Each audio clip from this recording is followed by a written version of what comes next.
Hello, this is Spellbinder doing another story.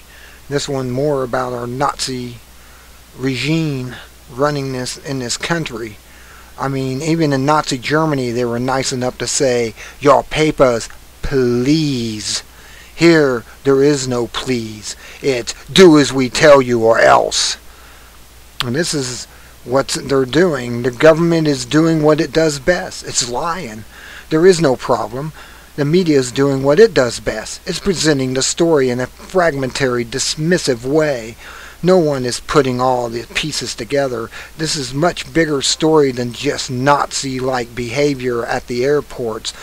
Subscribe to the BrassCheckTV.com to get updates. Even this video just scratches the surface. And please share this page with your friends.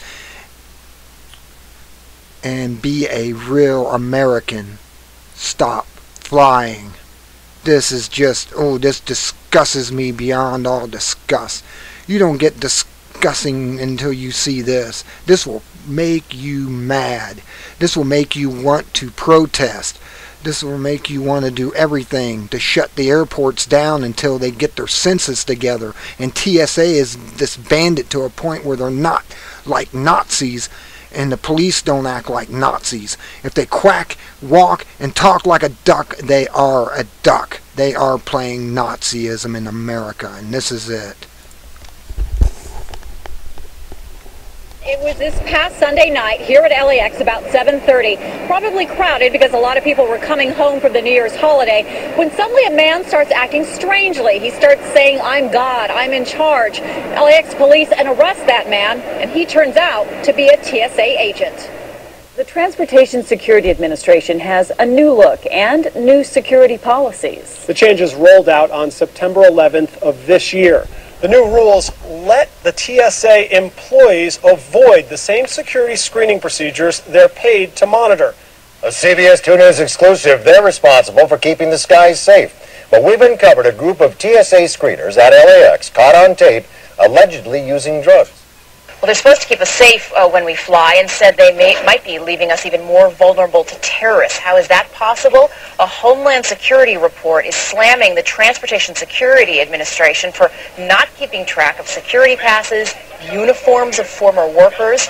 Those passes are the ones that grant access to these highly sensitive areas where baggage is screened, where the planes are parked. Last month at the airport in Chattanooga, Tennessee, my 3-year-old daughter, Mandy, went from this happy little girl to this during an ordeal through security. My cell phone has about 17 seconds of this. Here, a TSA employee we've decided not to show is patting down Mandy while my wife holds her. First, they tried a handheld metal detector. Mandy was not in the mood. And the TSA employee, well, in my opinion, did not know how to communicate to her. All of this started after Mandy's teddy bear was taken away for screening through the X-ray. Couldn't catch a guy with a bomb in his shorts aboard a plane bound for Detroit on Christmas Day, but they're absolutely hell on a disabled child with leg braces. The Transportation Security Administration refused to allow a 4-year-old disabled boy to pass through airport security without first taking off his leg braces. A Philadelphia Inquirer columnist reports how screeners at the Philadelphia airport made this insane request of a child taking his first flight to Disney World last March. The 4-year-old was born prematurely. He has malformed ankles and low muscle tone in his legs, and he was just beginning to walk at the time this happened. His parents told airport screeners their son couldn't walk without the braces, which are made of metal and plastic. But that didn't matter to the screener, who insisted that the child had to walk through the checkpoint on his own. When the father, who was a New Jersey police officer, asked to see a supervisor and told him that his 4-year-old son clearly was not a terrorist, he says the supervisor told him, quote, "You know why we're doing this," unquote. A new low for the TSA agents, the airport screeners, making sure people don't carry bombs or explosives onto airplanes. A California woman is vindicated in a year-old case that's going to probably infuriate you. She was arrested, strip-searched, jailed, and brought to trial over applesauce for her ailing 93-year-old mother who she was traveling with. Officers come up and they cuff me and they put me in the police car And by now, I'm hysterical because I've never had an encounter with the law. Hayes was sued for misdemeanor battery by one of the TSA agents. Fast forward a year, $15,000, 2 judges and 2 attorneys. Everyone, including her family, wanted her to take a plea bargain. But she said in her heart she knew she didn't do anything wrong. The toughest part was they all wanted me to take the plea bargain. And I said, no, I can't do it. And if nothing else, it's an example that I set for my family.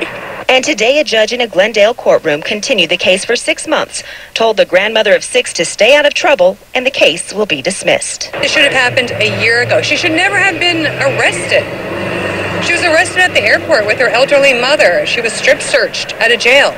This should never have happened. Apparently now passengers can get in trouble at U.S. airports for simply studying a foreign language. What we have going on is the American Civil Liberties Union has filed a lawsuit today against the Transportation Security Authority and the FBI on behalf of a Californian physics student who was detained, handcuffed, and interrogated at a Philadelphia airport for up to 5 hours. This student, Nick George, was basically detained because he was studying Arabic at university. She was blindsided by officers when she mistakenly went through an airport security with a bottle of eye contact solution.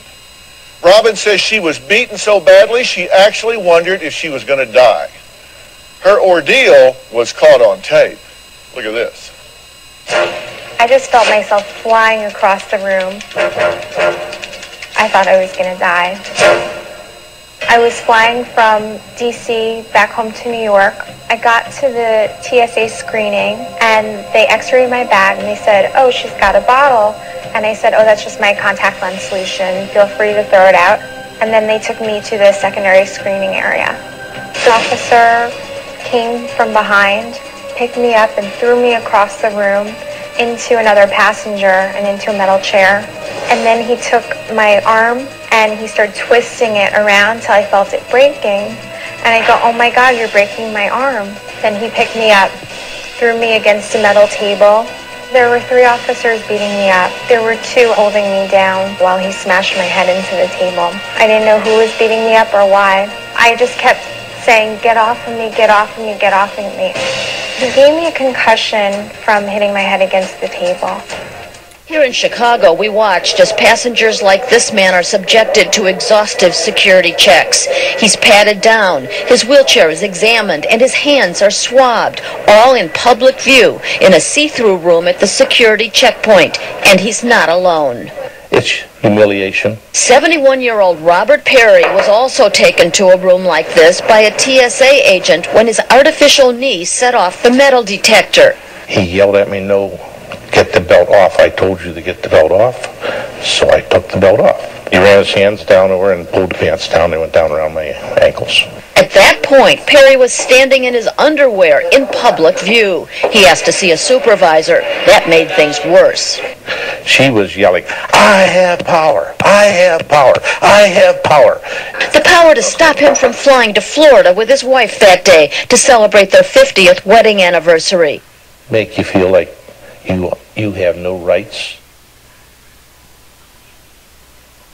Well, look, first of all, flying is not a right. It is a privilege. Flying is not a right. It is a privilege. Flying is not a right. It is a privilege.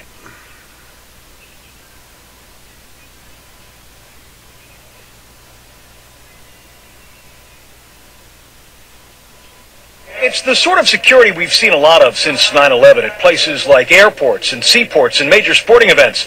Now, here at the bus station. To sort of invent the wheel in advance in case we have to, if there ever is specific intelligence requiring us to be here, this way us and our partners are ready to move in at a moment's notice. What we're looking for are threats to national security as well as immigration law violators. We're also looking at one of our main initiatives, which is bulk cash smuggling.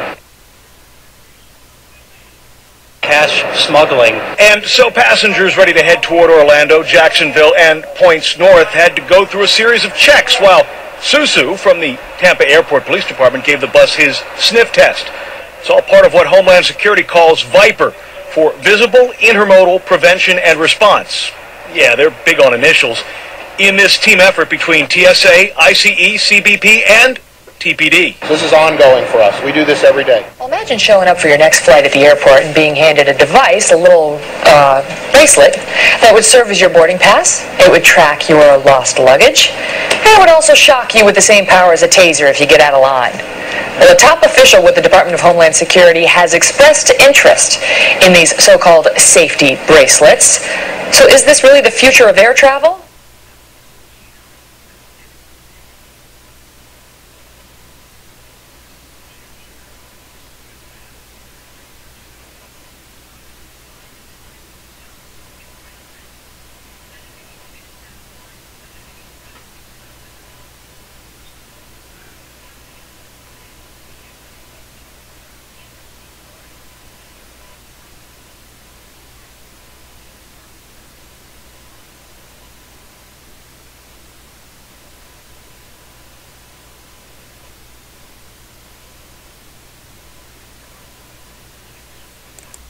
So remember what's going to happen to you when you fly the friendly skies that seem to be unfriendly and ride the unfriendly buses.